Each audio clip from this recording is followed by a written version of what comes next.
Morning everyone, how are you? I am absolutely fine here and hope to the same at your home. Students, as you know, in class 12th chapter 5th P block elements is going on. और हम बात कर रहे थे इसकी chemical properties तक हम आ चुके थे। तो केमिकल प्रॉपर्टीज़ में यहाँ आ गया था पहला रिएक्शन विद हाइड्रोजन। जितने भी हमारे पास एलिमेंट्स हैं ओरिजिनल सॉल्यूशन से टीपो ग्रुप 16 एलिमेंट्स हैं, ये सब हाइड्रोजन से रिएक्शन करके क्या बना रहे थे। हाइड्रोजन से रिएक्शन इन्होंने की थी और ये क्या बना रहे थे ये मैं आपको शो कर रहा हूँ। ये बन गया था H2O, H2S, H2SE, H2TE and H2PO। Okay students, तो हाइड्रोजन के साथ रिएक्शन करके इन्होंने इस तरह के हाइड्राइड्स बनाए। इन एलिमेंट्स, जब ये एलिमेंट्स हाइड्रोजन से रिएक्शन करेंगे तो हाइड्राइड ही बनाएंगे डेफिनेटली। अब इसमें एक पॉइंट आपका हो गया था, मैं आपको ऑलरेडी पहले ही करा चुका हूँ, that is bond angle. Okay, और इसके बाद नंबर 2 प्रॉपर्टी पर मैं आपको लेकर के जा रहा हूँ, दैट इज़ बॉइलिंग पॉइंट। इन सभी के अंदर जो आपको दिख रहे हैं, ये H2O है, H2S है, H2SE, H2TE एंड H2PO। इन सभी में देखने वाली बात ये होगी स्टूडेंट्स कि यहाँ पर सबसे ज़्यादा बॉइलिंग पॉइंट किसका होगा और क्यों होगा। तो मैं डायरेक्टली आपको बता रहा हूँ, due to the higher electronegativity of oxygen, okay, due to the higher electronegativity of oxygen it is easily react with hydrogen and form multiple intermolecular hydrogen bonding। Okay, intermolecular hydrogen bonding ये बना लेता है। Intermolecular hydrogen bonding. तो सबसे ज़्यादा क्योंकि hydrogen ने intermolecular hydrogen bonding बना करके ये लिक्विड बन गया, मल्टीपल बॉन्ड्स बना करके लिक्विड बन गया। तो H2O की अगर हम बात करते हैं तो सबसे ज़्यादा बॉइलिंग पॉइंट H2O का ही है। ये बॉइलिंग पॉइंट का ऑर्डर मैं यहाँ पर लिख रहा हूँ, increasing order of the boiling point of group 16 of the hydrides of group 16 elements. लेकिन अगर हम बात करते हैं यहाँ नेक्स्ट पर, तो जैसे ही आप H2O पर जाते हो सबसे ज़्यादा बॉइलिंग पॉइंट H2O का हो गया। लेकिन इसके बाद जो इसका बॉइलिंग पॉइंट है वो बढ़ना स्टार्ट हो जाता है, H2PO का फिर आ जाता है, उसके बाद नंबर H2TE का आता है और उसके बाद H2SE का नंबर आता है और सबसे बाद H2S का नंबर आता है। ऐसा क्यों है? अगर मैं यहाँ पर इसका एक कर्व बनाने लगूँ, एक ग्राफ यहाँ पर मैं अगर खींचने लगूँ, तो आप ये देखोगे कि सबसे पहले कौन है आपके पास में, ऑक्सीजन है। तो ऑक्सीजन का जो बॉइलिंग पॉइंट है या H2O का जो बॉइलिंग पॉइंट है वो सबसे ज़्यादा है, और H2O के जस्ट बाद H2SE आपका आ जाता है, मतलब सबसे कम में, और इसके बाद बस यहीं से स्टार्ट हो जाता है। ये देखिए H2TE, इसके बाद H2SE, फिर यहाँ से H2TE और लास्ट में H2PO। ये ऑक्सीजन का ज़्यादा है, वाटर का तो ज़्यादा है, वहाँ तक पहुँच ही नहीं पाएगा H2PO का। लेकिन मैं एक ट्रेंड आपको बता रहा हूँ। अच्छा, ये हुआ क्यों है? ये इसलिए हुआ है माय डियर स्टूडेंट्स, जैसे जैसे साइज़ इनका बढ़ा, आप देख सकते हैं इधर, जैसे जैसे इनका साइज़ बढ़ रहा है, यहाँ तो सबसे कम है साइज़, ये तो इंटरमोलिकुलर हाइड्रोजन बॉन्डिंग बना करके लिक्विड बन गया, अलग है। लेकिन जैसे जैसे इनका साइज़ बढ़ा वैसे वैसे वंडर वाल फोर्स ऑफ अट्रैक्शन यहाँ पर इंक्रीज़ हुआ, और वंडर वाल फोर्स ऑफ अट्रैक्शन इंक्रीज़ होने के बाद इनकी जो एक दूसरे से जुड़ने की जो पावर है, हाइड्रोजन की सल्फ़र की, हाइड्रोजन के सेलेनियम में, हाइड्रोजन के टेल्यूरियम में, हाइड्रोजन से पोलोनियम में, वो मजबूत होती चली गई और इनका बॉइलिंग पॉइंट बढ़ता चला गया। जबकि अगर इसी ऑर्डर में हम बात करते हैं वॉलेटिलिटी पावर की, अगर हम बात करते हैं कि यहाँ पर सबसे ज़्यादा वॉलेटाइल कौन होगा, तो सबसे ज़्यादा वॉलेटाइल यहाँ पर H2S होगा, उससे कम H2SE होगा, उससे कम H2TE होगा और उससे कम H2PO होगा और सबसे कम H2O होगा। क्यों भाई H2O क्यों होगा? क्योंकि H2O एक लिक्विड है और H2S एक गैस है। उम्मीद करता हूँ कि ये आपके समझ में आया होगा। ये था बॉइलिंग पॉइंट। नंबर 3 पर हम चलते हैं आपको लेकर acidic character. My dear 5 property हैं यहाँ इनकी हाइड्राइड्स ऑफ ग्रुप 16 एलिमेंट्स की, और ये 5 प्रॉपर्टीज़ में से एक हर हाल में एग्ज़ाम में आपको मिलेगा। तो एसिडिक कैरेक्टर पर मैं आपको लेकर के चलता हूँ। एसिडिक कैरेक्टर किस तरह का होता है इन एलिमेंट्स का आपको अच्छी तरह पता है। इन कंपाउंड्स का H2O, H2S, H2SE, H2TE and H2PO। तो अगर यहाँ एसिडिक कैरेक्टर की बात की जाए तो देखिए, सबसे पहले मैं आपको बता दूँ, डायरेक्टली मैं आंसर यहाँ पर लिख रहा हूँ। ये एसिडिक कैरेक्टर होगा, हमेशा याद रखना। वजह क्या है भाई? H2PO का जो यहाँ पर आप कह रहे हो कि यहाँ इसका एसिडिक कैरेक्टर सबसे ज़्यादा, ऐसा क्यों है? तो मैं आपको बता देना चाहता हूँ कि यहाँ जो अगर आप इसका स्ट्रक्चर बना करके देखोगे तो क्योंकि पोलोनियम का साइज़ बहुत बड़ा है, due to the increment in the size of polonium, polonium का साइज़ बड़ा होने की वजह से एक इलेक्ट्रॉन को यहाँ से, इसके एटम से एक इलेक्ट्रॉन को रिमूव करने के लिए ईजीली आप एक इलेक्ट्रॉन को रिमूव कर सकते हो। Due to the large size of polonium, बड़ा साइज़ होने की वजह से यहाँ से इसके एटम में से एक इलेक्ट्रॉन को आसानी से आप रिमूव कर सकते हो, और जहाँ से आप आसानी से एक इलेक्ट्रॉन को रिमूव कर सकते हो वो सबसे ज़्यादा एसिडिक होता है कैरेक्टर में। सबसे कम कौन होगा? ऑक्सीजन, H2O होगा। क्यों? क्योंकि ऑक्सीजन का साइज़ यहाँ पर बहुत ही छोटा है, इलेक्ट्रोनिगेटिविटी बहुत ही ज़्यादा है, इसकी साइज़ इसका बहुत ज़्यादा छोटा होने की वजह से वहाँ से एक इलेक्ट्रॉन को आप इजीली वहाँ से नहीं हटा पाओगे। तो सबसे ज़्यादा कौन, कहाँ से हटा लोगे आप? यहाँ से हटा लोगे, और सबसे कम यहाँ से। तो एसिडिक कैरेक्टर सबसे ज़्यादा किसका होगा? H2PO का होगा। अब हाइड्राइड्स ग्रुप 16 के हम लेकर के चलते हैं आपको नेक्स्ट पॉइंट की तरफ, दैट इज़ थर्मल स्टेबिलिटी।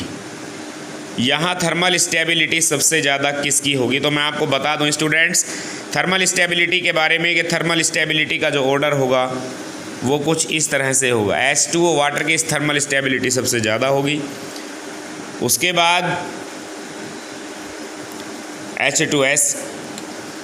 उसके बाद H2S की होगी, फिर H2SE की होगी, H2TE और सबसे बाद में H2PO की थर्मल स्टेबिलिटी यहाँ पर होगी। ऐसा क्यों है? बिकॉज थर्मल स्टेबिलिटी में वाटर इज़ लिक्विड, वाटर यहाँ पर लिक्विड है और ये सब की सब गैसेज हैं, याद रखना। All these are poisonous gases, ये सब पॉइजनस गैसेज हैं और ये अकेला एक लिक्विड है, और लिक्विड को डिसोसिएट करने के लिए इस लिक्विड को कम से कम काफ़ी एनर्जी की नीड होती है, near about 2000 kilo calorie energy की यहाँ पर नीड होती है इसको ब्रोक करने के लिए। तो थर्मल स्टेबिलिटी यहाँ हो गई। नंबर 5 पर मैं आपको लेकर के चलता हूँ रिड्यूसिंग कैरेक्टर। रिड्यूसिंग कैरेक्टर तो आपको बस ज़्यादा प्रॉब्लम नहीं पड़ेगी, बहुत आसानी से आप यहाँ पर इसको याद कर लोगे, और वो क्या है? Reducing character is inversely proportional to the thermal stability. इसका मतलब क्या है? इसका मतलब ये है कि जिसकी थर्मल स्टेबिलिटी ज़्यादा होगी उसका रिड्यूसिंग कैरेक्टर कम होगा। तो थर्मल स्टेबिलिटी सबसे ज़्यादा यहाँ वाटर की है, तो आज रिड्यूसिंग पावर सबसे कम होगी H2O की। ओके, ये बात अब हमेशा ध्यान रखना, इनसे कोई ना कोई क्वेश्चन आपको ज़रूर मिलेगा। ये 5 प्रॉपर्टी मैंने आपको इनकी कराई हैं। सबसे पहले बॉन्ड एंगल कराया था, बॉन्ड एंगल के बाद बॉइलिंग पॉइंट हो गया, बॉइलिंग पॉइंट के बाद एसिडिक कैरेक्टर हो गया, थर्मल स्टेबिलिटी हो गया, और अब रिड्यूसिंग कैरेक्टर हो गया। तो अब मैं आपको लेकर के चलता हूँ नंबर 2 प्रॉपर्टी पर, reaction of group 16 elements with halogens. Okay, halogens के साथ में इनकी क्या रिएक्शन इनकी होने वाली है मैं वो आपको बताने जा रहा हूँ। Reaction of group 16 elements with halogens. तो देखिए मैं आपको बता दूं कि इनके पास में जैसे ऑक्सीजन है तो ऑक्सीजन का साइज़ बड़ा ही छोटा है, इलेक्ट्रोनिगेटिविटी इसकी हायर है, तो ये केवल फ्लोरीन से रिएक्शन करके 2 तरह के ये फ्लोराइड्स बनाता है, OF2 और O2F2, याद रखना। जबकि अगर हम बात करें फ्लोरीन जो है वो अदर एलिमेंट से ऑक्सीजन को छोड़ करके, जैसे सल्फ़र है जैसे सेलेनियम है, जैसे टेल्यूरियम है, ये फ्लोरीन से रिएक्शन करके SF6 बनाता है, SeF6 बनाता है, TeF6 बनाता है।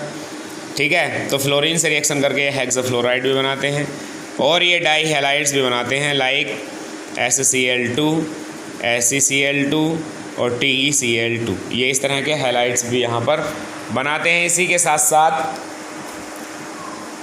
ये कुछ ट्राइक्लोराइड्स भी ये बनाते हैं। और ट्राइक्लोराइड्स किस तरह के बनाते हैं, उनमें केवल टेल्यूरियम ही सबसे ज़्यादा ट्राइक्लोराइड यहाँ पर बनाता है। तो टेल्यूरियम की अगर हम बात करें तो बाकी वैसे सल्फ़र और ऑक्सीजन को छोड़ करके बाकी सभी लाइक SF4 बनाएगा, लाइक SeF4 बनाएगा, लाइक TeF4 बनाएगा।